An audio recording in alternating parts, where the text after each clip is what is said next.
মমতা, কোথায় গেলে? বাজারের ব্যাগটা সাথে করে নিয়ে এসো। কি ব্যাপার, আজকে আপনাকে এত খুশি খুশি দেখাচ্ছে? আর এই সকালবেলা কোথায় চললেন? ও, তোমাকে তো বলতেই ভুলে গেছি। আজকে আমার একমাত্র ভাগ্নি সাথী আসবে শহর থেকে। তুমি তো জানো ও অনেক বড় একজন ডাক্তার। মামার বাড়িতে কিছুদিন বেড়াতে আসবে। ও মা, তাই নাকি? সাথী আসবে বেড়াতে? কত বছর হয়ে গেল মেয়েটাকে দেখি না। যাক, ভালোই হয়েছে। তাহলে বাজার থেকে ভালো একটা মাছ নিয়ে আসবেন। আজকে ভালো ভালো সব খাবার রান্না করব। কি বলছো তুমি? শুধু কি মাছ? বাজারের সবচেয়ে বড় মাছটা আমি আমার ভাগ্নির জন্য নিয়ে আসবো। সৃষ্টিকর্তা তো আমাকে টাকা পয়সা কম দেননি। তাছাড়া ভাগ্নিটার জন্য মাংস সহ ফলমূল সবকিছুই কিনে আনবো। আমি বরং এক কাজ করি, খোয়ার থেকে কতগুলো মোরগ জবাই করি। শহরের মানুষ, ওরা তো এসব খাবার চোখেও দেখে না। দেশি মোরগের ঝোল খেতে খুবই মজা হবে। তা তো সবকিছুই বুঝলাম, কিন্তু আমার গুণধর ছেলেটা কোথায়? ওকে একবার ডেকে আনো। রতন, এ রতন, কোথায় গেলি তুই? কি ব্যাপার বাবা? এই সাত সকালে তুমি আমাকে ডাকাটাকি শুরু করেছো? তোমার জন্য একটু ঘুমিয়েও শান্তি নেই। শোন বাবা, আজকে তোর মামাতো বোন সাথে শহর থেকে বেড়াতে আসবে। তুই ওকে পুরো গ্রামটা ভালো করে ঘুরে দেখাবি। সবসময় খেয়াল রাখবি তার কখন কি লাগবে। ওরা শহরের মানুষ, গ্রামে এসে কখনোই মজা পাবে না। শহরের মানুষ গ্রামের এসব খালবিল কাদা একদম পছন্দ করবে না। আরে হবে হবে, শহরে বড় হলেও ওদের মধ্যে গ্রামের জন্য অনেক ভালোবাসা আছে। তুই শুধু খেয়াল রাখবি সাথীর যেন যত্নের কোনো ত্রুটি না হয়। তাছাড়া ওর সাথে হয়তো ওর দু একজন বন্ধুও আসতে পারে। মনে রাখবি, এটা কিন্তু সাথীর মামা বাড়ি, তাই সম্মান রক্ষার দায়িত্ব কিন্তু আমাদের। বাবা, তুমি বড্ড বেশি কথা বলো। আমি তো বললাম সাথী আপুর যত্নের কোনো ত্রুটি হবে না। তুমি শুধু শুধু এত চিন্তা করছো। চলো বাজারে চলো, আজকে বাজারে সবচেয়ে বড় মাছটা কিনে আনবো।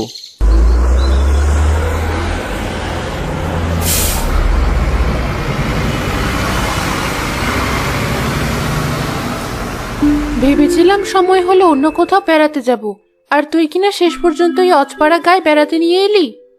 এত সহজে ভেঙে পড়লে হবে? আগে কয়েকদিন ঘুরে ফিরে দেখ। এই গ্রামটা তোর কাছে অনেক আপন মনে হবে। আমার মামা মামিকে তো চিনিস না, ওরা খুব ভালো মনের মানুষ। আচ্ছা ঠিক আছে, কিন্তু এই গ্রামে দেখার মতো কি আছে?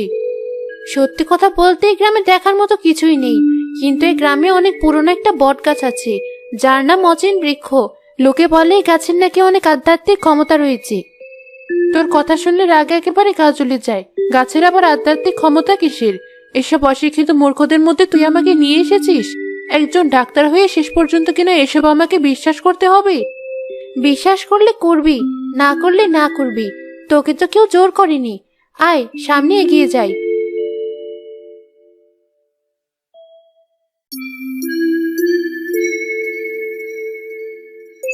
ওই তো আমার মামাতো ভাই ওখানে দাঁড়িয়ে আছে।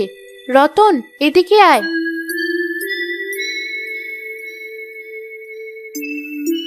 যাক আপু, অবশেষে এত বছর পর তুমি আমাদের গ্রামে এলে। তোমার সাথে এটা কে? নিশ্চয় তোমার কোনো বন্ধু হবে। হ্যাঁ, ও আমার খুব ভালো বান্ধবী। ওর নাম হলো রূপা। ও কিন্তু অনেক বড় ডাক্তার। শোন, আমার বান্ধবীকে তোদের গ্রামে বেড়াতে নিয়ে এসেছি। খুব ভালো করে আমাদের গ্রামটা ঘুরিয়ে দেখাবি। আরে বাবা, এসব নিয়ে তুমি চিন্তা করো না। আমি থাকতে তোমার কোনো চিন্তা নেই। তাছাড়া বাবা তো বারবার বলেই দিয়েছেন তোমাদের আপ্যায়নের দায়িত্ব পুরোটা আমার। তোর ছোট ভাই তো অনেক ট্যাক ট্যাক করে কথা বলে। আচ্ছা, তোমাদের গ্রামে নাকি অচিন বৃক্ষ নামে একটা বৃক্ষ আছে। তা বলো তো, এই বৃক্ষে কি আধ্যাত্মিক ক্ষমতা রয়েছে? আর বলো না আপু, হয়তো তুমি বিশ্বাস করবে না, কিন্তু এই গাছের নিচে বসে যদি একবার কিছু চাওয়া হয়, তাহলে সেই ইচ্ছাটা পূরণ হয়। আরে ধুর, এসব মানুষের বানানো গল্প। কিছু হয়তো কাকতালীয় মিলে যায়। তাই বলে গাছ আবার মানুষের মনের ইচ্ছা পূরণ করে কি করে? তোমরা শহরের মানুষ, এসব জিনিস তোমরা বিশ্বাস করবে না। তবে একদিন তোমাকে এই গাছটা দেখিয়ে নিয়ে আসবো। তুমি দেখে বুঝতে পারবে এই গাছটা কোনো সাধারণ গাছ নয়। আচ্ছা ঠিক আছে, এখন বাড়ি যাব কি করে বলতো? হাঁটতে কিন্তু পারবো না। শরীর এমনিতেই অনেক ক্লান্ত। তুই এক কাজ কর, বড় একটা রিক্সার ব্যবস্থা কর। এটা শহর না আপু, যেখানে সেখানে রিক্সা পাবে না। বাকি পথ তোমাকে পায়ে হেঁটেই যেতে হবে। তবে চিন্তা করো না, আর মাত্র 4-5 মিনিটের মধ্যে আমরা বাড়িতে পৌঁছে যাব।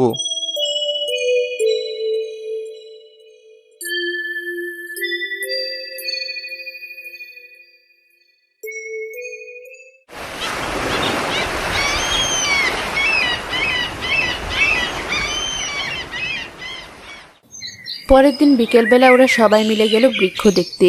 সে অচিন বৃক্ষের নিচে বসেছিল একজন বৃদ্ধ মহিলা। এই তো আপু, এই হলো সেই অচিন বৃক্ষ, যে বৃক্ষ দেখার জন্য তুমি পাগল হয়ে গেছো। দেখো গাছটা কত বড়, দেখে কেমন ভয় লাগে না? আমি পাগল হয়েছি তোকে কে বললো? এই গাছ দেখার জন্য অস্থির হয়েছে রূপা। দেখলি না সকাল থেকে বারবার বলছিল এই বৃক্ষটি দেখতে যাবি, কিন্তু আমার কাছে দেখে তো একদম স্বাভাবিক মনে হচ্ছে।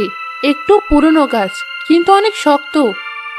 দূর থেকে দেখলে কি সবকিছু স্বাভাবিক মনে হয় না মা? এই গাছ স্বাভাবিক না, এই গাছের অনেক ক্ষমতা। বুড়িমা, তোমাকে তো ঠিক চিনতে পারলাম না, তুমি কি এখানেই থাকো? বুড়িমা এই গ্রামেই থাকে। বুড়িমার ছোট একটা কুঁড়েঘর রয়েছে। রাতের বেলা বুড়িমা এখানে ঘুমায়, আর দিনের বেলা মানুষের বাড়িতে ভিক্ষে করে। এই গাছের কিসব আধ্যাত্মিক ক্ষমতা আছে তা আমাদেরকেও একটু বলুন। কি ক্ষমতা আছে এই গাছের বুড়িমা? তোমাদের বললেও তো কোনো লাভ হবে না, কারণ তোমরা শহরে মানুষ। এসব কথা হয়তো কখনোই বিশ্বাস করবে না। কে বলেছে আমরা বিশ্বাস করব না? একবার বলেই দেখুন, এমন তো হতে পারে সবকিছু বিশ্বাস করেও ফেললাম। আজ থেকে কয়েকশো বছর আগে এই গাছের নিচেই অনেক ধরনের মানুষ এসে প্রার্থনা করত। এই গাছের শিকড় দিয়ে মানুষ তাদের চিকিৎসা করত। মৃত্যু ছাড়া মানুষের যে কোনো ধরনের বড় অসুখ সারিয়ে দিতে সক্ষম এই গাছ। এই গাছ যদি মানুষের সব অসুখ সারিয়ে দিতে পারে, তাহলে এত বড় বড় হাসপাতাল বানিয়ে কি লাভ? সব মানুষ তো এই গাছের নিচে এসে সেবা নিলেই পারে। আমি তো আগেই বলেছিলাম তোমরা আমার কথা মোটেই বিশ্বাস করবে না, তাই তো আমি তোমাদেরকে কিছুই বলতে চাইনি। তবে শোনো, চোখে দেখা যায় না এমন অনেক কিছুই সত্যি হতে পারে। আচ্ছা বুড়িমা, এবার আমরা যাই। এখানে 5টা টাকা আছে, এই টাকা দিয়ে তুমি কিছু খেয়ে নিও।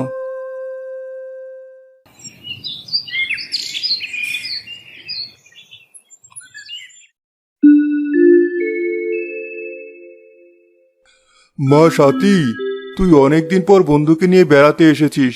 তা আমাদের গ্রাম তোর কাছে কেমন লাগছে? তুই তো কিছুই বলছিস না। তোমাদের গ্রাম তো খুব ভালো লাগছে মামা। আজ রতন আমাদের অচিন বৃক্ষ দেখাতে নিয়ে গিয়েছিল, সেখানে আমাদের চমৎকার লেগেছে। কিন্তু ওখানে একজন বৃদ্ধ মহিলা বাস করে, সে অনেক আজে বাজে কথা বলছিল। এই যে রতন, তুই আর জায়গা খুঁজে পেলি না? ওদেরকে কেন ওই গাছের কাছে নিয়ে গিয়েছিস? তোকে কতবার বলেছি ওই গাছটার দিকে তুই যাবি না। ওকে কেন শুধু শুধু বকাবকি করছো? ছোট মানুষ, আমরাই ওকে বলেছিলাম ওখানে নিয়ে যেতে। আজ গিয়েছিস ভালো করেছিস, কিন্তু ওই গাছের কাছে আর যাস না। গাছটা অনেক পুরনো, তাছাড়া গ্রামের অনেকেই ওই গাছটার কাছে যায় না। হয়েছে, এখন তোরা সবাই মিলে পেট ভরে খেয়ে নে। মামা বাড়িতে বেড়াতে এসেছিস, যা যা খেতে ইচ্ছে করবে সব আমার কাছে বলবি। আর মা রূপা, তুমি মনে করবে এটা তোমার নিজের মামা বাড়ি, কোনো লজ্জা পাবে না। আমার শরীরটা একদম ভালো লাগছে না, মনে হচ্ছে জ্বর আসছে। আমি একটু বিশ্রাম নেব, এখন আর কিছু খাবো না। সে কি, বেড়াতে এসে জড়ো হয়ে পড়ে থাকলে হবে? এই মমতা, তুমি ওকে এক গ্লাস গরম দুধ দাও, তাহলে ওর শরীরটা একটু ভালো লাগবে। আসলে গ্রামে কোনোদিন থাকেনি তো, তাই হয়তো শরীরটা খারাপ করেছে।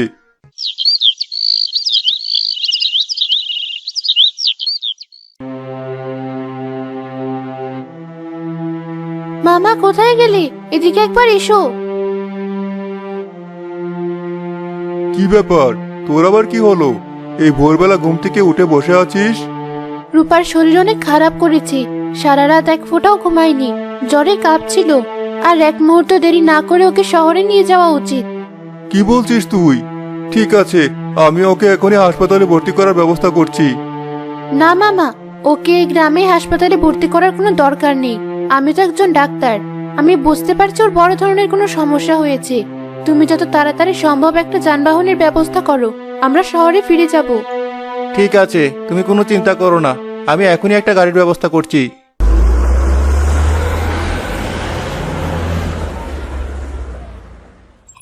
রূপার বাবা ছিল শহরে একজন নামকরা ব্যবসায়ী।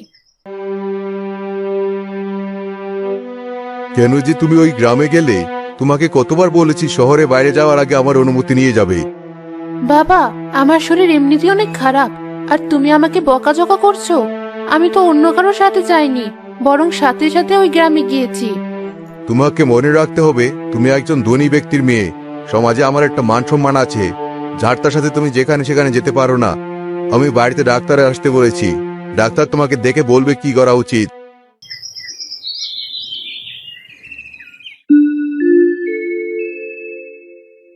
ডাক্তার বাবু, তা বলুন দেখি আমার মেয়েটার কি হয়েছে? ওর শরীর তো খুব খারাপ। চেহারা দেখে বোঝা যাচ্ছে শরীরের অবস্থা একদম কাহিল, কিন্তু আমি আগে কিছু বলতে পারবো না। ওকে কিছু পরীক্ষা করতে হবে। মামরা মেয়ে আমার গ্রামে বেড়াতে গিয়ে একটা খারাপ অসুখ বাঁধিয়ে নিয়ে এসেছে। যা করার আপনি তাড়াতাড়ি করুন ডাক্তার বাবু, আমার মেয়েটা যেন তাড়াতাড়ি সুস্থ হয়ে ওঠে। বাবা, তুমি শুধু শুধুই ডাক্তার সাহেবের সামনে কান্নাকাটি শুরু করেছো। আমার কিছুই হয়নি। দেখবে আগামী 2-1 দিনের মধ্যে আমি সুস্থ হয়ে উঠবো। দেখো, তুমি নিজেও একজন মেডিকেল স্টুডেন্ট, তোমাকে আমি মিথ্যে কথা বলবো না। তোমার জ্বরটা ভালো না মা। ডাক্তার সাহেব, আমি আগামীকালকে সব পরীক্ষা নিরীক্ষাগুলো করে নেব আর আপনাকে জানাবো।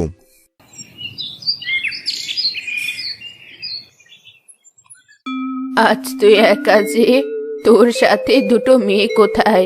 ওদের তো দেখতে পাচ্ছি না। ওরা তো নেই বুড়িমা, গতকালই শহরে ফিরে গেছে।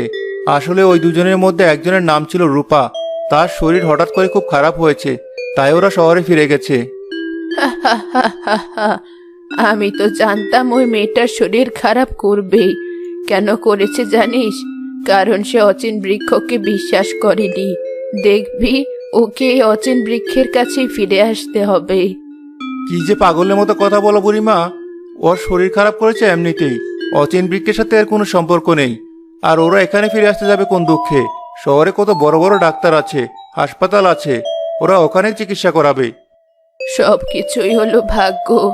ডাক্তার কবিরাজ কোনো কিছুই করতে পারবে না। শেষ পর্যন্ত অচিন বৃক্ষের কাছে আসতে হবে।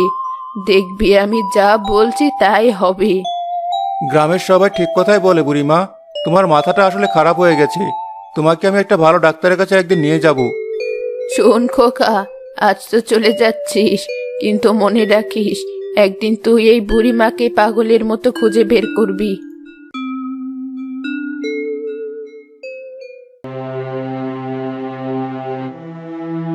সালাম সাহেব, আমি আপনার সাথে মিথ্যে কথা বলবো না। ওর জ্বরখানা আমার কাছে ভালো মনে হয়নি, তাই তো আমি এতগুলো টেস্ট করাতে দিলাম। দয়া করে বলুন আমার মেয়ের কি হয়েছে। দেখুন সালাম সাহেব, আপনাকে মিথ্যা আশ্বাস দিয়ে লাভ নেই। আসলে আপনার মেয়ের খুব খারাপ ধরনের একটা অসুখ হয়েছে। এই অসুখের কোনো চিকিৎসা নেই। কি বলছেন আপনি? অসুখ হয়েছে মানে? যত টাকা লাগে আমি খরচ করব। দরকার হলে আমি আমার মেয়েকে বিদেশে নিয়ে যাব। আমার অর্থ সম্পদের কোনো অভাব নেই, আপনি কিছু একটা করুন। দেখুন সালাম সাহেব, আমাদের হাতে আসলে কিছুই নেই, সবকিছু সৃষ্টিকর্তার লেখা। এ কি হয়ে গেল? মেয়েটাকে আমি বুকে আগলে বড় করলাম, আর এখন কিনা ওকে আমাকে হারাতে হবে? আপনি বাড়ি ফিরে যান। যে কটা দিন আপনার মেয়ে বেঁচে থাকে, সে কটা দিন মেয়েটাকে সময় দিন।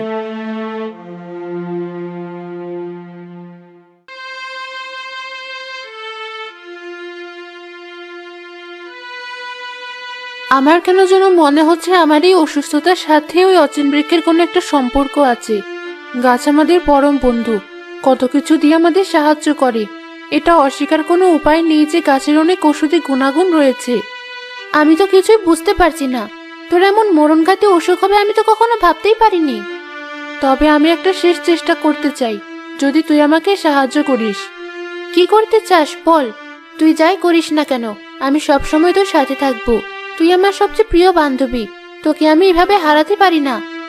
আমি ঠিক করেছি আমি তোর সেই মামা বাড়িতে আবার যাব, আর সেই বৃক্ষের কাছে সাহায্য প্রার্থনা করব। তা না হয় গেলাম, কিন্তু তুই তো বিশ্বাস করিস না যে ওই গাছে সত্যি সত্যি কোনো সুপারন্যাচারাল ক্ষমতা রয়েছে। জগতে কত অদ্ভুত ঘটনাই তো ঘটে। এখন সেই গাছের কাছে সাহায্য প্রার্থনা করা ছাড়া অন্য কোনো রাস্তাও দেখছি না। শেষ একটা চেষ্টা না হয় করেই দেখলাম, হয়তো ওপরওয়ালা এই অচিন বৃক্ষের ওসিলায় আমাকে সুস্থ করে দিতে পারেন।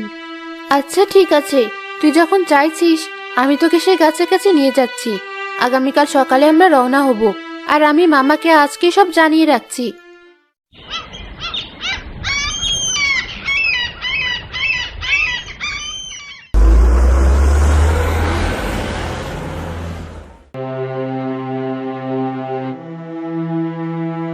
রূপা, আমার গ্রামে বেড়াতে এসে তুমি এমন অসুস্থ হলে, নিজেকে বড্ড অপরাধী মনে হচ্ছে।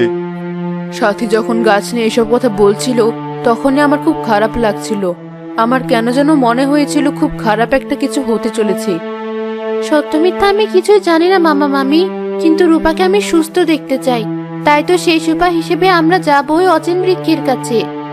হ্যাঁ নিশ্চয়ই। মামা, আপনাদেরকে আমি অনেক ঝামেলায় ফেলে দিলাম। আমি জানি না আর কতদিন বাঁচবো, কিন্তু বেঁচে থাকার ইচ্ছা কার নেই বলুন তো? সবাই তো বেঁচে থাকতে চায়, তাই আমি শেষ চেষ্টাটা করতে চাই। ছি মা, এভাবে কথা বলে না। তুমি কেন বাঁচবে না? তুমি নিশ্চয়ই বাঁচবে। প্রয়োজন হলে অচিন বৃক্ষের কাছে আমরা সবাই সাহায্য প্রার্থনা করব। যে কোনো মূল্যে আমরা তোমার জীবনটা ফিরিয়ে আনবো। কিন্তু বাবা, আমি একটা অদ্ভুত কথা তোমাদের বলতে চাই।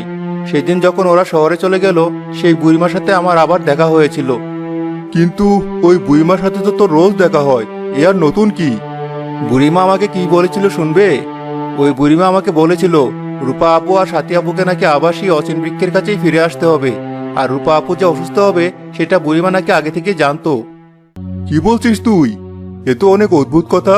তুই আমাকে আগে কেন বলিসনি? জানি না সত্যি সত্যি গাছের মধ্যে কিছু আছে কিনা, তবে ওই বৃদ্ধ মহিলার কাছে আমাদের ক্ষমা চাওয়া উচিত। তিনি দীর্ঘদিন ধরে ওই গাছের নিচে বসবাস করছেন, আর আমাদের হঠাৎ করেই ওই গাছ সম্পর্কে এ ধরনের কথা বলা একদম উচিত হয়নি। আমরা ওই বুড়িমার কাছে গিয়ে ক্ষমা চেয়ে আসবো। উনি নিশ্চয়ই আমাদের ভুলটা বুঝতে পারবেন। কিরে, হঠাৎ করে তোরা এখানে? তোরা তো গাছের কোনো কিছুই বিশ্বাস করিস না, তাহলে এখানে কেন এসেছিস? তুমি দয়া করে আমাদের সাথে রাগ করে থেকো না। আসলে সেদিন তোমাকে অনেক আজে বাজে কথা বলেছিলাম। আমার বান্ধবী খুব অসুস্থ হয়ে গিয়েছে। তুমি কি ওকে কোনো সাহায্য করতে পারবে? তোরা অনেক ভুল করেছিস। শুধু অচিন বৃক্ষ কেন, পৃথিবীর কোনো গাছই অপমান করতে নেই। কেন জানিস? কারণ গাছ আমাদের পরম বন্ধু। আমাদের বাতাস দিয়ে বাঁচিয়ে রাখে এই গাছ। আমাদের ফলমূল দেয়, ওষুধ দেয়, গরমকালে ছায়া দেয়। আমরা নিজেদের ভুলটা বুঝতে পেরেছি বলেই তো তোমার কাছে ক্ষমা চাইতে এলাম। তুমি আমাদের উপর আর রাগ করে থেকো না বুড়িমা। আমরা দুই হাত জোড় করে তোমার কাছে ক্ষমা চাইছি। আমি তোকে গাছগাছালির একটা ওষুধ বানিয়ে দিচ্ছি। এই ওষুধটা তুই নিয়মিত পান করবি। দেখবি উপরওয়ালার দয়ায় তোর অসুস্থতা মাত্র 1 সপ্তাহের মধ্যে সেরে যাবে। সত্যি সত্যি আমার বান্ধবী সুস্থ হয়ে যাবে? তোমাকে যে কি বলে ধন্যবাদ জানাবো তাই বুঝতে পারছি না বুড়িমা। তোমার কাছে আমরা সারা জীবন কৃতজ্ঞ থাকবো। তুমি জানো বুড়িমা, রূপা আপুকে অনেক বড় বড় ডাক্তার দেখানো হয়েছে। সৃষ্টিকর্তা আমাদের রোগ দেন এবং আমাদের রোগ থেকে মুক্তি দেন। প্রথমে সৃষ্টিকর্তার উপর ভরসা রাখবি, দেখবি জীবনের সব সমস্যার সমাধান হয়ে গেছে। এখন তোরা এখান থেকে চলে যা। সন্ধ্যায় বাইরে থাকা উচিত নয়।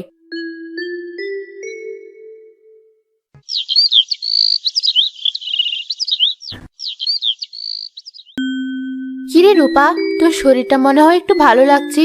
তোকে আর আগের মতো ক্লান্ত দেখাচ্ছে না। একদম ঠিক কথা বলেছিস। কেন যেন মনে হচ্ছে আমার অসুখ নেই। অসুখটা সত্যি সত্যি সেরে যাবে। ওই বৃদ্ধ মহিলা আমাকে যে ওষুধটা দিয়েছেন তা সত্যি আমার শরীরে কাজ করা শুরু করেছে। শেষ পর্যন্ত যে রূপা আপু সুস্থ হয়ে উঠছে, এতে আমরা সবাই খুশি। আমি বাবার কাছে খবরটা পৌঁছাতে চাই। আগামীকাল সকালেই আমরা রওনা করব।